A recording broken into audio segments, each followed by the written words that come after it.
नमस्ते प्रणाम। मैं आप सबकी ललिता मिश्रा अपने यूट्यूब चैनल पे आप सबका स्वागत करती हूँ, अभिनंदन वंदन करती हूँ, नमस्ते प्रणाम करती हूँ। तो आप लोग कैसे हैं? उम्मीद करती हूँ बहुत अच्छे होंगे।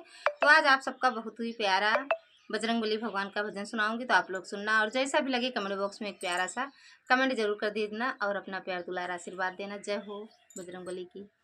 सपने म देखे सजने माँ हो अंजनी के लालनवा, सपने म देखे सजने माँ हो अंजनी के लालनवा, सपने म देखे सजने माँ हो अंजनी के लालनवा। सोने कलशवा में गंगा जी का पानी, सोने कलशवा में गंगा जी का पानी, सपने में धोए चरने माँ हो अंजनी के लालनवा, सपने में धोए चरने माँ हो अंजनी के लालनवा, सपने में देखे सजनवा हो अंजनी के लालनवा, सपने में देखे सजनवा हो अंजनी के लालनवा।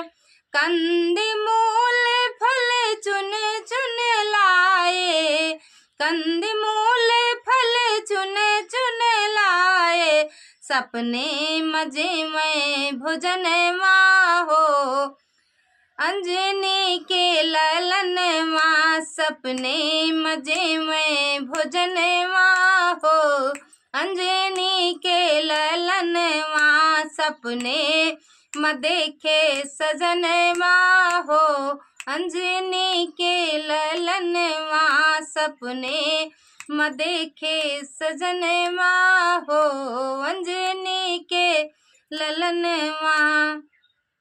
हाथ जोड़ जब पैया लागू, हाथ जोड़ जब पैया लागू, हनुमत जी बदले करमवा हो अंजनी के लालनवा, हनुमत जी बदलन करमवा हो अंजनी के लालनवा, सपने में देखे सजनवा हो अंजनी के लालनवा, सपने में देखे सजनवा हो अंजनी के लालनवा।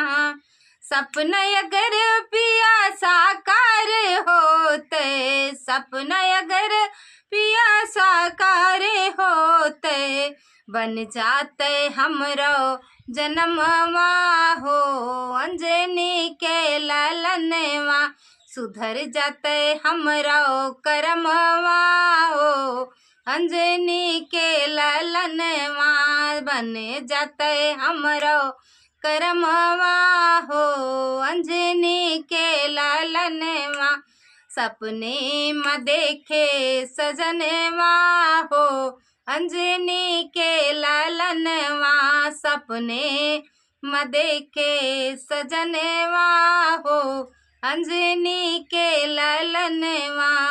जय हो बजरंग।